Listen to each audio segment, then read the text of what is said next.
Welcome, and thank you for tuning in. You're listening to the Beyond 50 radio program. I'm Daniel Davis. Joining us on the program today is the founder of the Institute for Art and Living.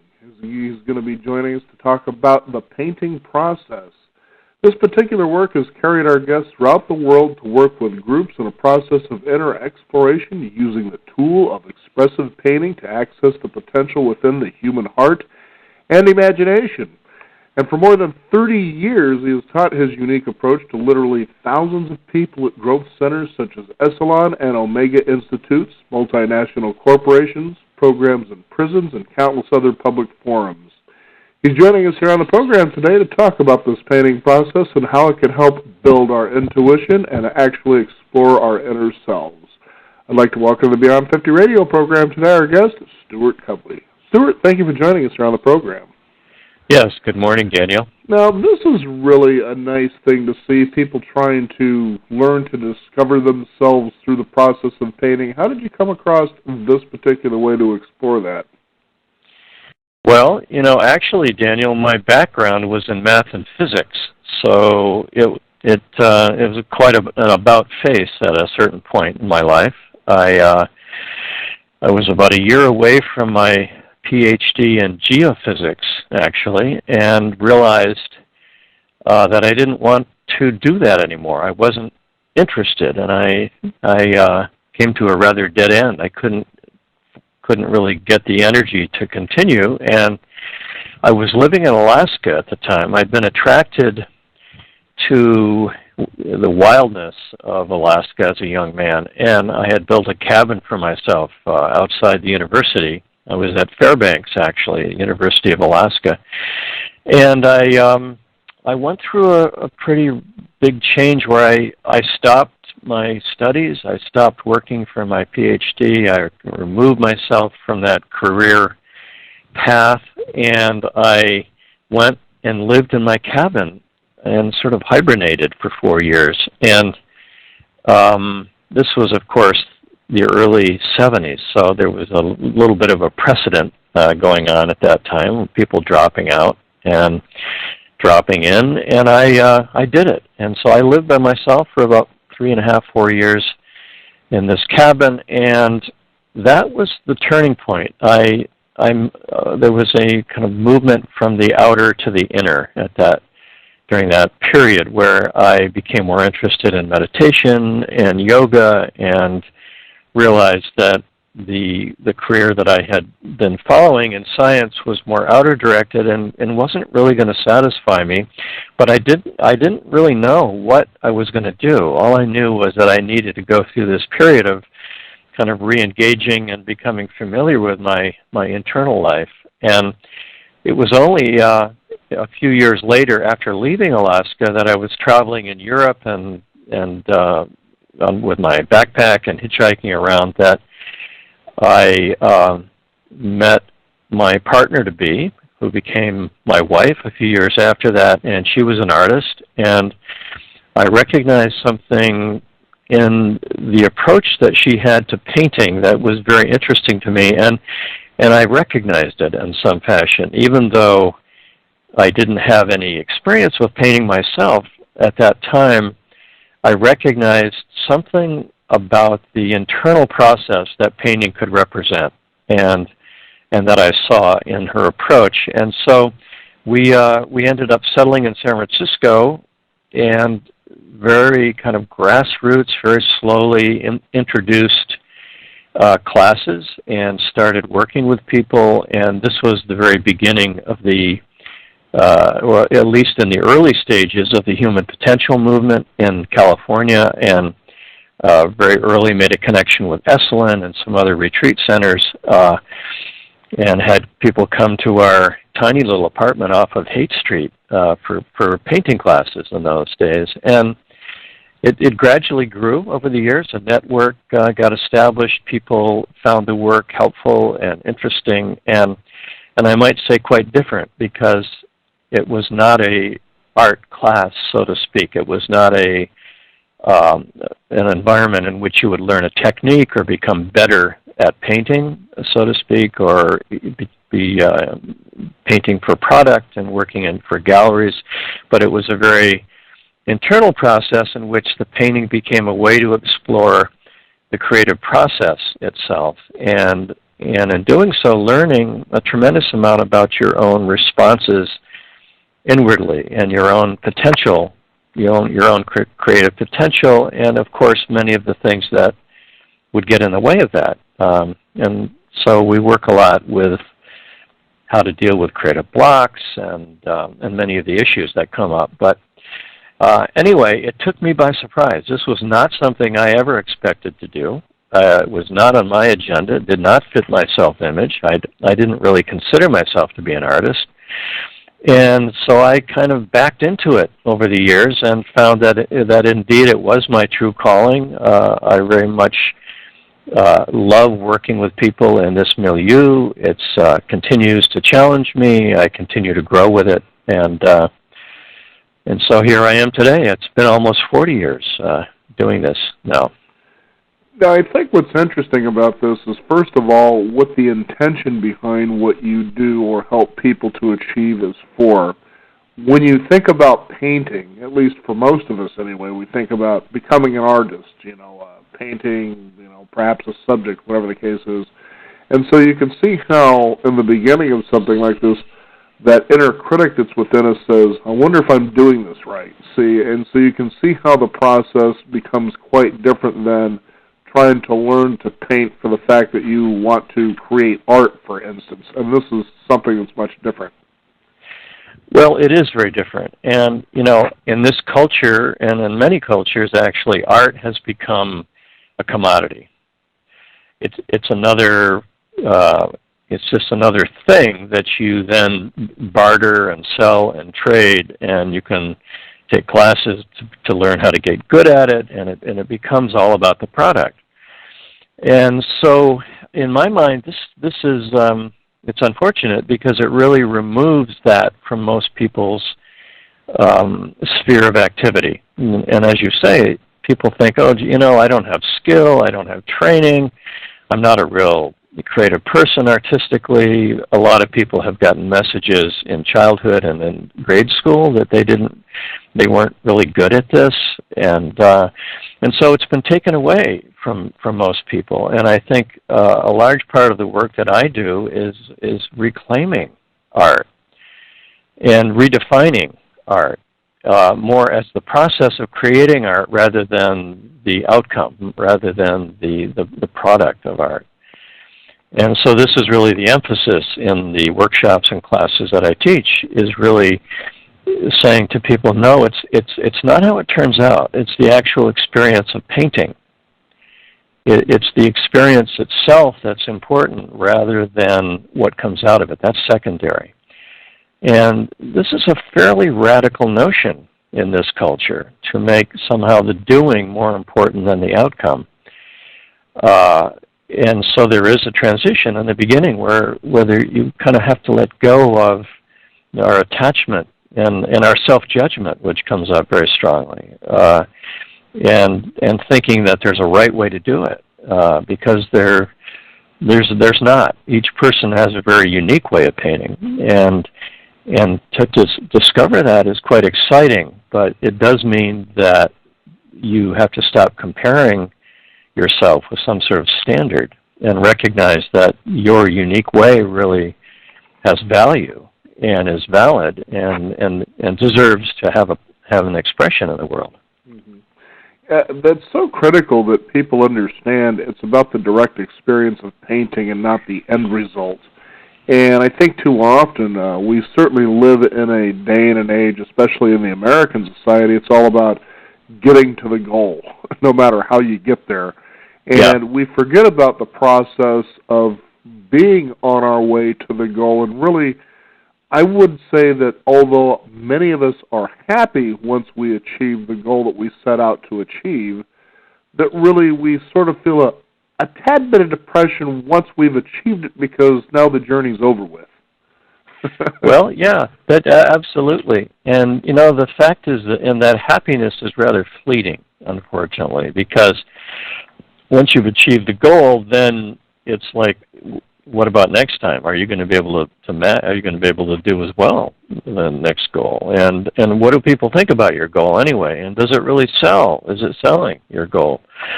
And so I think you're right that there's a kind of emptiness in that that certainly is pervasive throughout this whole society.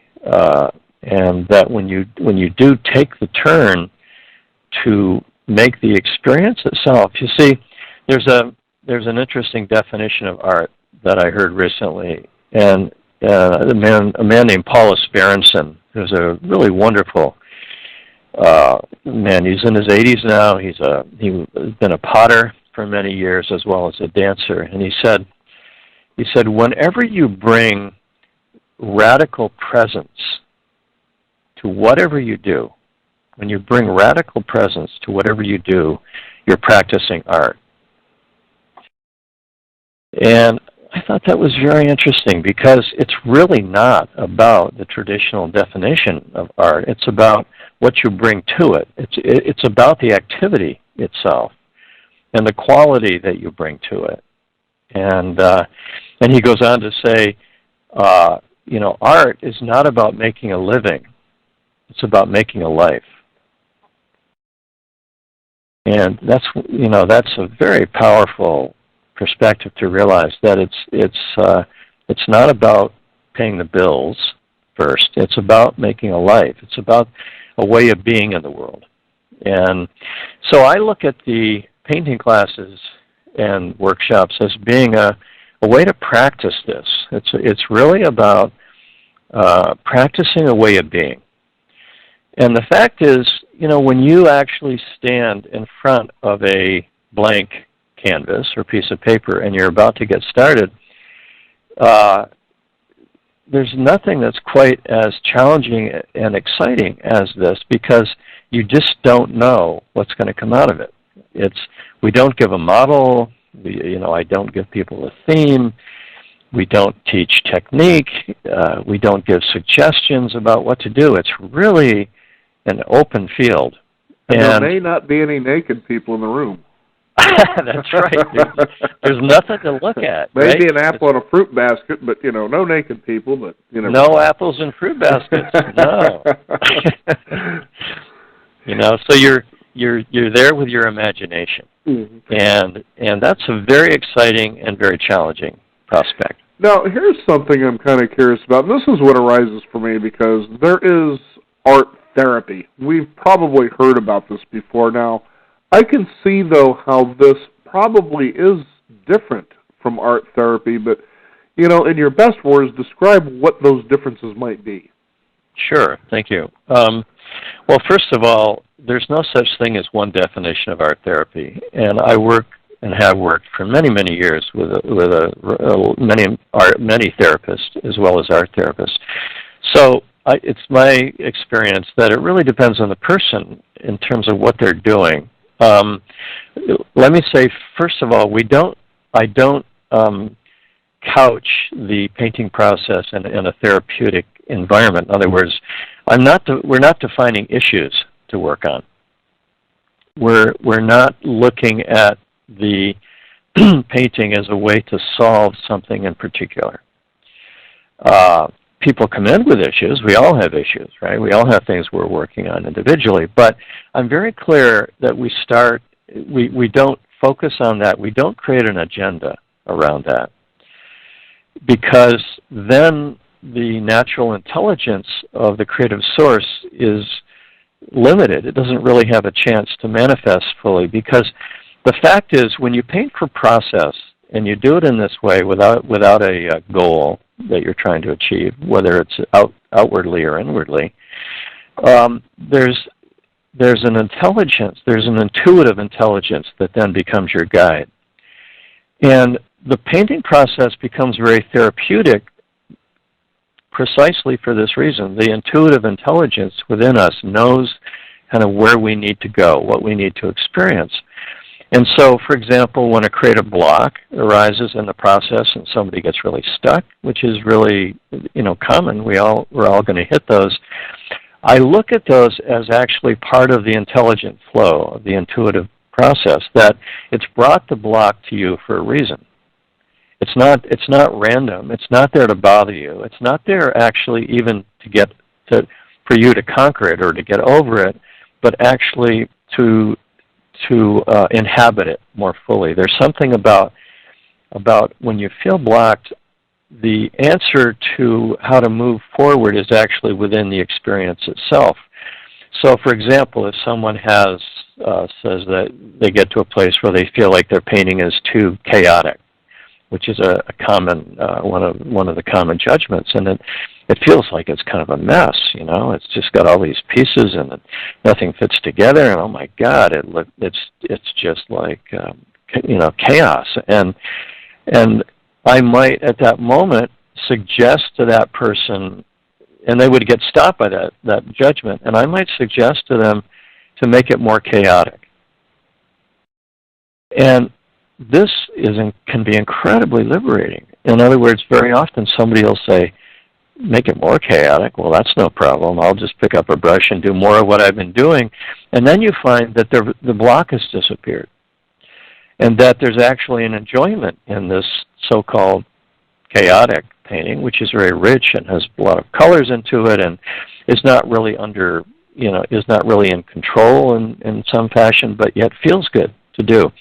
And so this is just an example of how there's a healing that can take place through this work, and there's a therapeutic effect from doing it without actually calling it therapy or defining it as therapy per se. And so when I work with art therapists, I'm really careful not to draw a distinction between this process-oriented work and therapy, because in the field of therapy, there's many people who do practice it in this way. There's been an evolution in therapeutic training and thinking, and a lot of art therapists are very process-oriented. So, in fact, a large part of my clientele are actually therapists and people well, who work in that. Well, that's certainly different, huh? Yeah. So they realize they can use this this tool for themselves in a way that really works, and it doesn't have to be explained.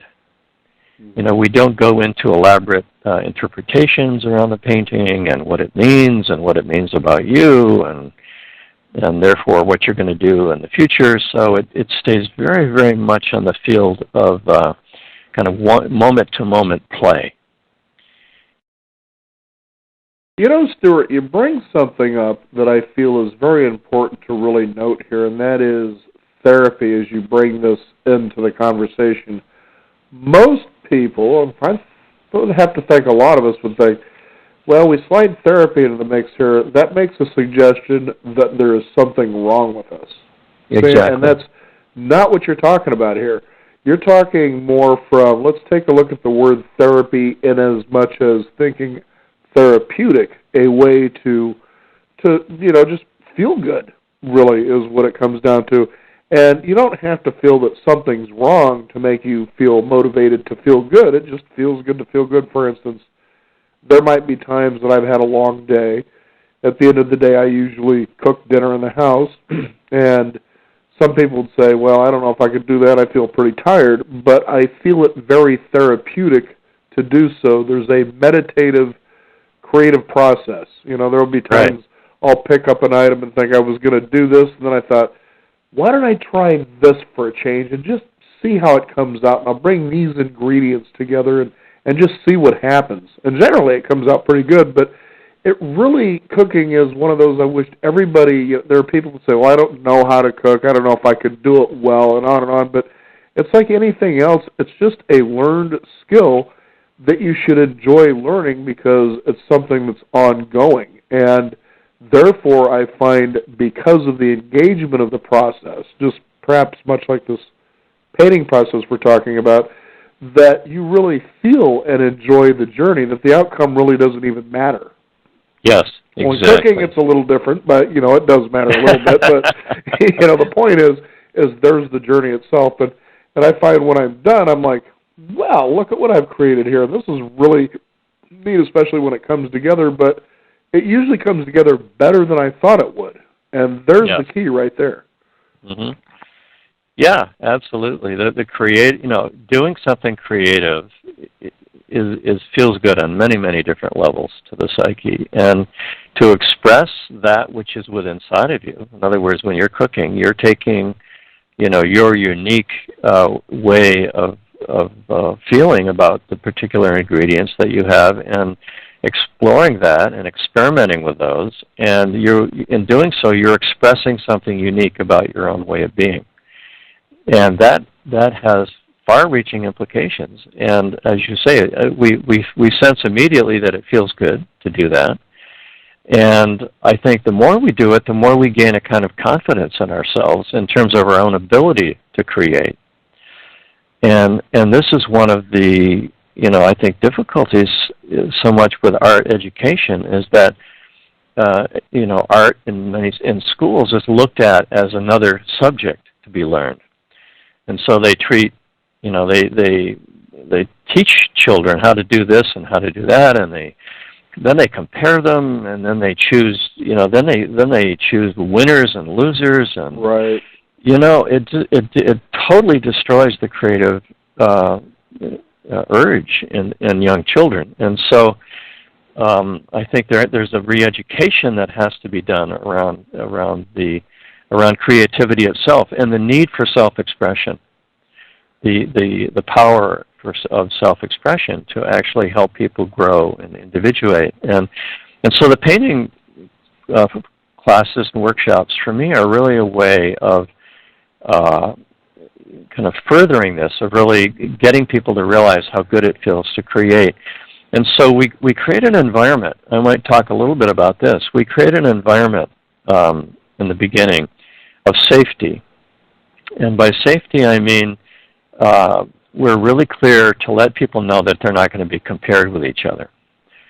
So there's not some standard that if you only achieve, then you would get the kudos of the class, or you'd get the teacher right. would give you a gold star. So it's really important that I establish that in the beginning, that there's no comparison, there's no competition. And I even go so far, Daniel, to do something that's quite radical, actually, I think, in these kind of groups, is I ask people not to make comments on each other's work. And some of the workshops that I teach are like 5 days. I even do a 10-day workshop. And you can imagine being in this group of people and the studio, and you see all these incredible things happening there in terms of the paintings that are emerging out of this process. And yet, you're not going to say anything about another person's painting. And conversely, no one is going to say anything about your painting. And that is a little hard for people to get their head around in the beginning, because we're so used to, in this culture, just saying whatever we think about things. But the reason I do it is because it creates a depth of safety that is quite extraordinary. When you realize that no one's going to say anything about what you do, and you don't have the burden of having to come up with something polite or appropriate to say about anybody else's work, but it just removes comparison from the atmosphere. And it removes success and failure, it removes better and worse, it removes somebody who's trained and not trained. It doesn't matter. Everyone then feels much more free to start diving into their own way of painting and are actually exploring and discovering, what's their way of doing things, because it's no longer a consensual event. It's a very personal event. Mm-hmm. Even though you can see what's going on in the room, it's a very visual, experience. You're within the view of everybody, but no one says anything. So that's really important. That creates an environment in which people can really let their hair down and dare to do things they wouldn't do otherwise. So we don't do any show and tell at the end. We don't, of course, give any awards. We don't interpret the paintings. And so the real emphasis is upon the doing, the act of creating, the feelings that come up as you're creating, how you can learn to listen to your feeling rather than your thinking, which is another big part of this, is like telling the difference between the heart and the head. Mm-hmm. and because we get those confused a lot, and people often will get stuck at a certain point in their process because they create a narrative around their painting. They start to they start to tell a story about it, and then of course the story starts to take over, and then they start to try to tell the story through the painting rather than being spontaneous. Oh boy. There was something I was thinking of as you were describing all of this, because of the fact that you don't have rewards that you give people or critiques or any of that sort of thing, is that in Japan they've had this contest for pretty close to 500 years, I guess, and it's a kite fighting competition. Are you familiar with that? No, I'm not. Okay. Now, this is fascinating because what happens is over the course leading up to the event, and again, this is centuries old that this has been going on, is that they create these kites that I believe go to about 20 feet maybe, and I'm just guessing, in length and height, so they're fairly large. Mm-hmm. And these teams, what they do is they perform Japanese art on these, and they just decorate these kites, just fantastic-looking artwork. And once it's done, then of course they go to where there is sort of a river that runs between, so there are two banks, one on each side. They get together, they get these kites up into the air, they get them tangled up, and then they turn it into a tug-of-war, and the first team to pull the other team into the river wins. Interesting. But, in the process, you're taking a look at these kites that are just gorgeous, and now they're being beat to hell pretty much, into a tug-of-war and celebrated that way. And I thought, that would be an interesting way, and for some reason I was thinking, a way to remove that critic and that hindsight sort of thing that we can have after we've created something is throw it in a fire or, do something like they do in Japan. Yeah. Well, another example of that, Daniel, is sand painting, the Buddhist sand paintings. Are you aware of those? Yes, very much so. And the mandalas. Yeah. Mm-hmm. The mandalas, where they go to extraordinary care to build these very intricate patterns with sand, knowing that at the end it's just going to be wiped clean. Right, right. So there's a quality of non-attachment there that that they are embodying through doing that they're actually learning. And this is another big one actually in painting is attachment, because it's not unusual to come to a place where you really like what you're doing. Or sometimes, interestingly enough, really not like what you're doing, but not wanting to touch it, afraid to touch it. And there's an attachment to the way it is. And the courage to take the next step, to actually go in and let the painting continue to evolve is a large component of my work with people. It's a common conversation that I have with people, because there's something about how we get attached to the form, and even we may like it or maybe even not like it, but we get attached to the form and are afraid to then let it change, have it change. And painting really is about change. It's about this movement between the tables where we have the colors all laid out in a very colorful way, with that very available, and then choosing a color and then putting it on the brush, coming back, and having it then touch the painting in a new way. And there's something about keeping this movement going, where you take the color, you come back, you paint, you let something happen, you turn your back on your painting, you go back to your table, take more color. There's something very dynamic and I might say rather hypnotic about this kind of movement. And there's an evolution. The painting unfolds, and your feelings change as you continue to paint. And there's a certain point you come to, which is the end point, and the completion of the painting. And we do a lot of work around really what that is. How do you know when you're complete? And how do you tell the difference between when you're finished and when you're trying to get away from it because you're judging it? But there's this kind of, the movement in itself is very healing. And you can see how the attachment will show up at various times, and you stop moving. Mm-hmm. And that's where I know, often will step in. If I see somebody kind of paralyzed, standing in front of their painting, and frozen, then you can see that they've either gotten too attached to what they're doing, they're afraid to have it change, or they're actually judging it very strongly and wanting to get out of it. Or sometimes you've just reached a place where you don't know what to do next, and so that there's a creative conversation that can happen there. And as I'm working with people in front of their paintings in this way, I'm really careful never to tell anybody what to do. It's not my job to tell people what to do. I can meet them where they are. I can enter the space where they are and understand kind of what's coming up internally that's brought them to this sort of standstill. And then very often with questions rather than statements, and more kind of a probing. And you know what's interesting, Daniel? Very often when somebody reaches a creative block like this, they've actually had an inkling of what to do. The unconscious, you might say, or the intuitive consciousness has actually presented them with the next step, but they've denied it or rejected it.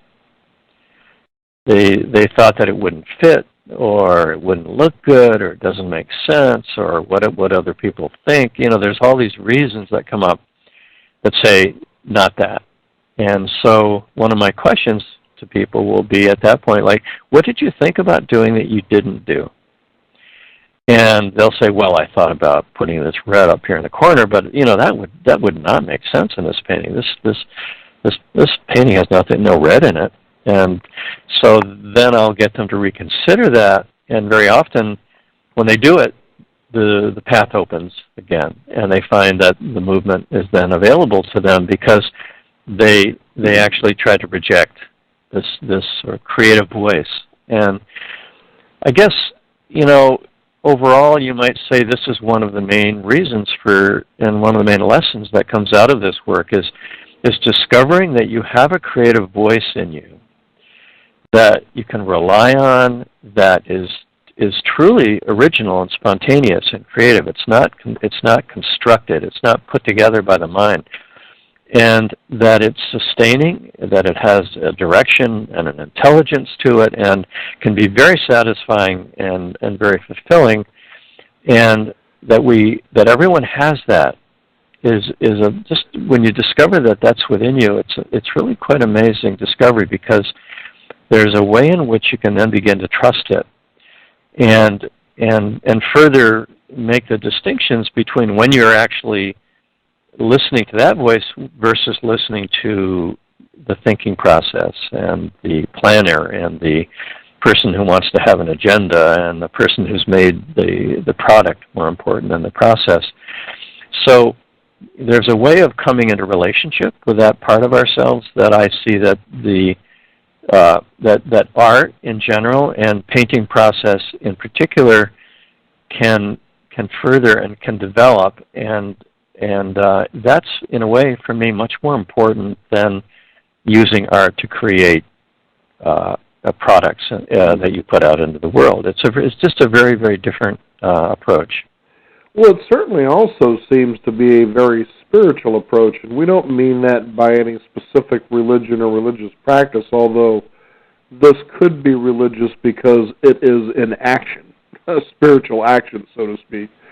But, you know, it's been said that you could tell the evolution of a society spiritually by its art form. Interesting. What are your thoughts on that? Yeah, well, I do see this I do see creative activity as a spiritual practice. I see the painting process as really a spiritual practice, and I actually work with various groups that are Zen. For example, I teach an annual workshop at a Zen monastery up in north of Portland, and it's recognized by many people as actually being a valid spiritual practice because, as I say, you are developing the relationship with this part of yourself that's not just the mind speaking.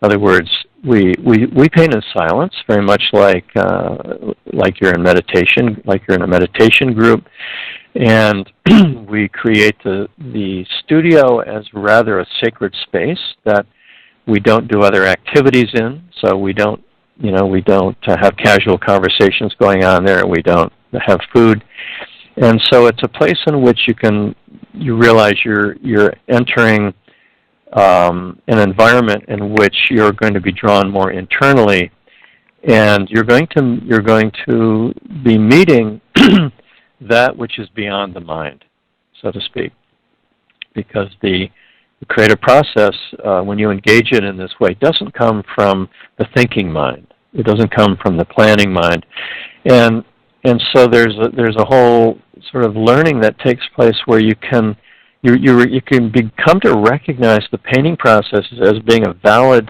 approach to spirituality. And I don't mean by that, any particular religion, like you said, but spirituality in general. And what does that mean? I mean, it really essentially means, excuse me, it essentially means coming in contact with a potential dimension within yourself that we often intuit but don't quite know how to engage. Mm-hmm. And the painting process gives us a tool for engaging that. And so, for example, one way, one of the tenets, I would say, of many meditative practices is learning to not be caught in the mind's narrative. So, we're also familiar with the fact that the mind is constantly creating stories, and we have an experience, and then a story is created out of that, and then we project the story out there and causes havoc in the world, and the stories dominate us, and then they create the feelings that we have about ourselves because of the stories that we've created. So in the in traditional meditation practices, there's a kind of sitting and creating a witness to the story, and recognizing when you're caught by the story, and coming back home, whether it's to your breath or whatever practice you're working with. And there's a whole understanding around the narrative aspect of the mind that is part of a spiritual practice. Well, this occurs in the painting process, and I would say in spades, because when you're in meditation, you can observe the stories; they're in your head. But here, it stares back at you. Right. As soon as you take a color and a stroke and put it onto the painting, and you have all of a sudden something emerges, and you've got this painting in front of you staring back at you, your tendency to create a story and get caught in the story becomes really rather poignant. And so this is another aspect of the work, really, is learning to say thank you to the story-creating mind. You've been very creative in your story making, but I'm going to come back to the creative flow. I'm not going to let the story dominate the painting. And of course, this gets really tricky, because especially when you start to work with imagery, and very often images appear in this work, and it may even be somebody you recognize, and maybe it's even a family member. I mean, feelings take these forms. And to not get caught in the story, but to have the painting, one of my favorite questions when we're working, around this, is to ask somebody whether the painting is leading the story or the story is leading the painting. Because stories are inevitable. The mind is going to create a narrative around what you do, especially when it gets more defined. And there's a way in which you can have the narrative lead the painting, which is, okay, all right, now I'm painting this. I understand what I'm getting at here, so I'm going to paint this next in order to further the story, which is the painting, which is the story leading the painting. Or you can say, okay, I've heard you. I see the story, but I'm not going to let the story be the guide here. I'm going to go back to the energy. Where's the energy? And I might find that that red does want to happen in the corner, and it doesn't fit the story, but it's got energy. And so then the painting is leading the story. That's what I call the painting being the guide rather than the story. And so this is a very interesting about face to make in oneself, because it is the meditative question. It is the meditative action itself of creating a witness to the story, but having your guide be something beyond the story. Mm. Does that make sense? It really does, because and it's funny that people don't tend to take the time to experience the conversations that go on in their head, especially when it comes to taking an action that they may be unfamiliar with. And as you've just been discussing, we talk about how we don't tend to lead with our intuition, so to speak, when it comes to life and the process of moving toward our desired outcome, so to speak.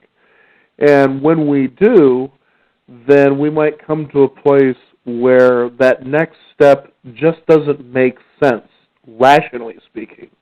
Right. But intuitively you were led to do or to take that next step, no matter how crazy it seems, and to trust or to step forward, that leap of faith, I guess some people would call it, and find out what happens in that next step, to be able to trust in that. And an interesting example was there was a Toltec dance instructor, I guess you could call him, and he invited us to one of his workshops. And what happens is they blindfold everybody, they put on music, and basically you just go out and dance. People think, well, that kind of seems crazy. How could you dance with a blindfold on? Don't you worry about running into other people? There you go. There's that mind conversation. Mm-hmm. But, of course, he's got one or two facilitators there that kind of may be nudging in the right direction in case that's about to happen. But it was so rare that anybody came and touched me, and I'm sure other people felt the same way. What was fascinating is at the end, when the music was finally done, and you're wherever you are, for me, I discovered I was almost in the same place where I started, but I know that I was moving around the room. Interesting. But the point being is, you can't see what other people are doing. They can't see what you're doing, so therefore you've got the freedom to allow that dance to come out of you. Exactly. And that's exactly what you're talking about here with the painting. Absolutely. Right. So in the painting, it's very much like that. It's like, okay, let's create the freedom for the dance to come out of us. Mm-hmm. And we have our eyes open, unfortunately, because you can't paint with your eyes blindfolded. I mean, you probably could, but the interesting thing is you can create an environment in which you have that freedom to let the dance unfold with your eyes open, and with paint and paper and color. And that's really fascinating. And there is an intuitive intelligence to that, right? That's what you discovered in the dance, that there was something in you that knew what it was doing, right? And I think that's where this painting process does verge on a kind of on a very in-depth spirituality. That there is a larger dimension, if we listen to it, that is actually more intelligent than our agenda-making minds, and that has an intention behind it that is really in our own best interest, and often beyond what we could actually see for ourselves. And I think this is what brings people back to this process again and again. I would say that probably on average, maybe a half to two-thirds of the participants in my workshops are people who've done it before. And I've been doing this a long time, so some of these people, I don't see for like 5 or 10 years, and then they show up again. But I think there's a recognition there that coming in contact with this part of oneself is really timeless. It's not something you just sort of, okay, now I've got that, I can do that. It's something that you want to come back to, you want to deepen into, you want to make more of your part of your life, actually, because there's something so fulfilling about working in depth and not doing it for the outcome. And I know that some people in fact, it's not an uncommon experience after having done this kind of painting, is to feel rather allergic to anybody telling you how to do it. Sometimes sometimes people will think, well, now that I've kind of done that the painting experience and got worked with creativity, I'm going to go to a real art class and learn how to learn how to do things. And it's often rather disappointing, and they find that they're kind of allergic to somebody telling them how they should be doing it, because they've gotten a taste of their own authenticity. Right.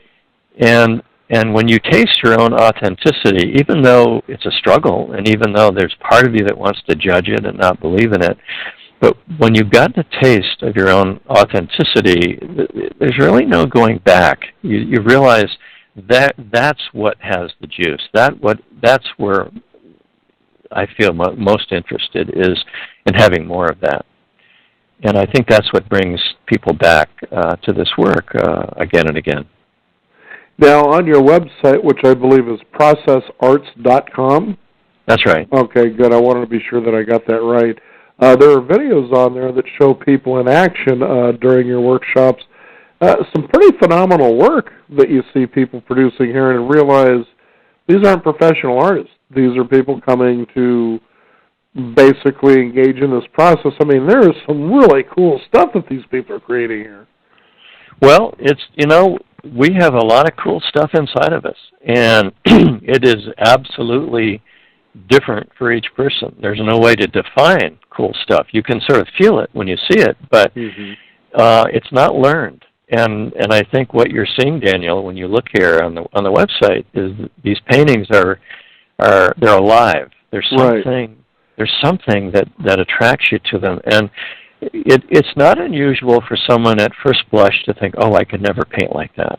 These people must really have something that I don't have.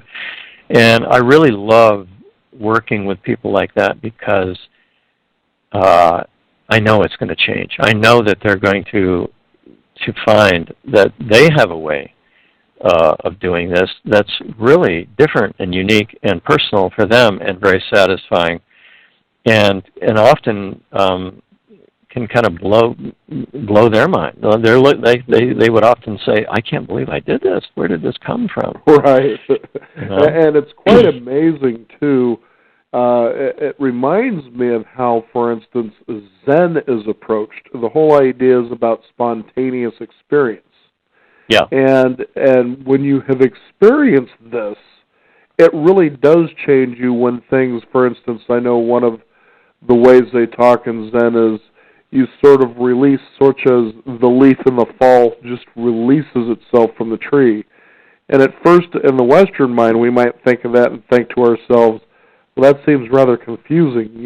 How do you know? And I've had, for instance, even in broadcasting this show, those moments where you feel like something is working through you, and you're in this sort of a, not to seem crazy, but sort of a cosmic dance with the guest.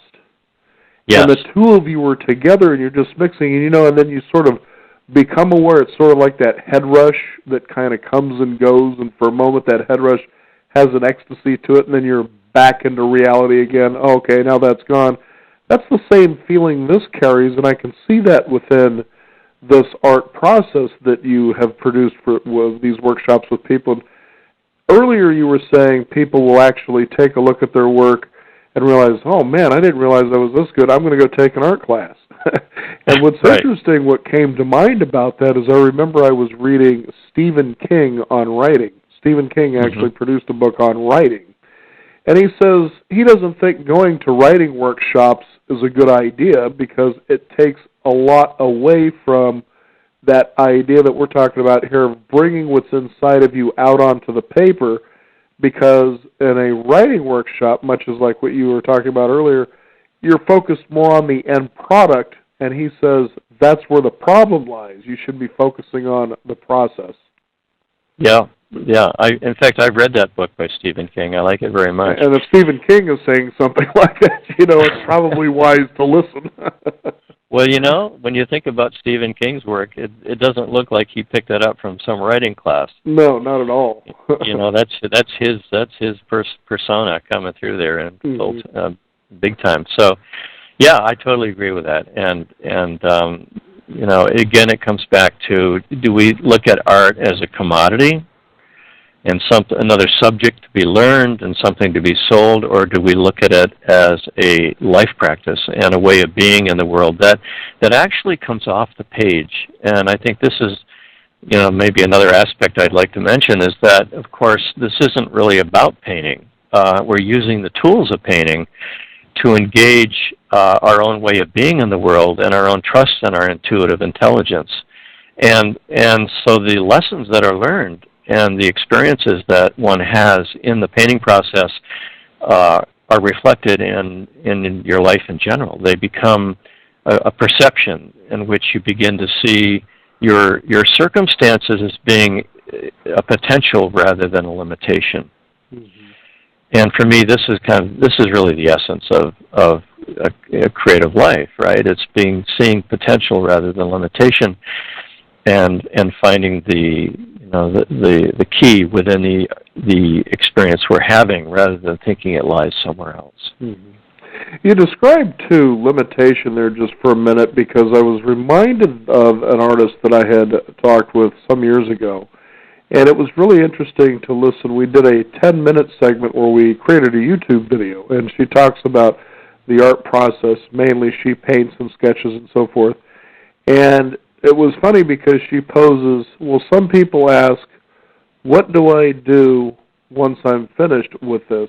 And if I'm not satisfied with it, she says, well, you just simply throw it away. And the funny thing is how, like, for instance, I'm sure many people who like to sketch or draw, they'll save the things they've practiced on and the like, and you kind of get the idea, well, I can't do that again, so therefore I'm limited. And what we're talking about here is how you can also access that unlimited abundance that we have into us. I mean, think about it. Creativity is infinite in all of us. Why not throw that away and allow something to come along, not necessarily better, but just something else? Toss that away and allow the next thing to come. And trust that that process will just continue for as long as you would like to allow it to continue. That's a pretty interesting place to be in life. Absolutely. And, you know, this touches on, I don't know if we have time for this, Daniel, but it touches on we have a good 5 minutes, even though the universe has supplied us all the time we'll ever need, but 5 minutes is all we have here. Yeah, anyway, well, let me say something about completion, because this is another important aspect of this work, and I touched on it before. Like, how do you know when you're complete? And because very often we want to be done before we're done, because of the judgmental mind and the inner critic, and also the fear of messing up, and, you know, our attachment to the product. But there is a true completion in the creative process. There is a way in which, when you have followed the journey to the end, you know that you're done. And when you have followed the journey to the end, there's a release that happens. There's a letting go and sort of turning over the fruits of your work to the universe, in which case you can move on then freely. And my experience is that if a person doesn't reach that place in the painting, which very often we don't, we put our foot down and say, no, I like it the way it is, I'm not going to go any further, and they don't listen perhaps to the deeper voice, which is encouraging them on, and so they stop there prematurely, they'll find that they carry that baggage into the next painting, that it repeats itself. It's not finished, and so it shows up again. And this is very fascinating, because, again, it points at the intelligence in the intuitive process, that there is a beginning and a middle and an ending, and it's not really about our decision. It's not a decision that's made. It's a journey that takes place.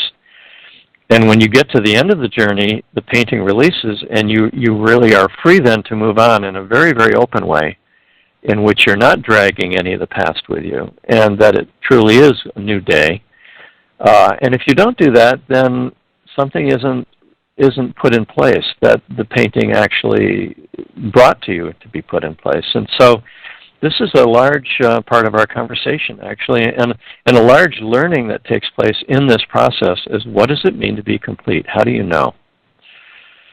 And sometimes when someone does leave a painting prematurely, and maybe I'm not even sure, we're questioning it together, and the next painting doesn't get off the ground, and there's just a feeling of kind of blockage right away, I'll bring back the prior painting and I'll say, what did you think about putting in this painting that you didn't do? And they'll say, oh, well, I did think about putting this darker color down here in the bottom, but I didn't want it to be depressing, or whatever reason they had for not doing it. And I'll say, let's try it. And they'll do it, and they'll say, oh my God, that felt so good. Now the painting feels finished. Oh. And so, there's a discovery here about this sort of natural pace and flow and beginning and ending to the creative process. Like everything in nature, there's cycles, right? I mean, the seasons, the days, our lives, everything has a beginning, and why should a painting be different than that? And it's not a matter, as I say, it's not a matter of personal choice or decision. It comes from another place.